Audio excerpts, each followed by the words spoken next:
High বন্ধুরা, সবাই কেমন আছো? এই যে ভুট্টা গাছগুলো দেখতে পাচ্ছ, এগুলো তো আমার আগের অনেক শর্টেই তোমরা দেখেছো।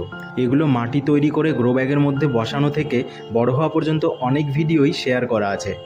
অবশেষে গাছটায় ভুট্টা ধরে ভুট্টাগুলো ম্যাচিওর হয়ে গেছে হারভেস্ট করার মতো। আজ হলো সেই বহু প্রতীক্ষিত আনন্দের দিনটি। আজ হলো আমি ভুট্টাগুলো হারভেস্ট করে নেব। যেহেতু গ্রো ব্যাগের মধ্যে বসিয়েছিলাম, প্রত্যেকটা গাছে একটা একটা করে ভুট্টা ধরেছে, আর আমি মোট 6টা মতো ভুট্টা আজ হারভেস্ট করেছি। চলো ভুট্টার খোলাটা একটু ছাড়িয়ে দেখাই ভুট্টাগুলো ঠিক কেমন হয়েছে। প্রথম কথা হলো, ছাদ বাগানে এরকম ভুট্টা বসিয়ে নিজের হাতে ছাদ বাগান থেকে হারভেস্ট করতে বেশ মজা লাগে।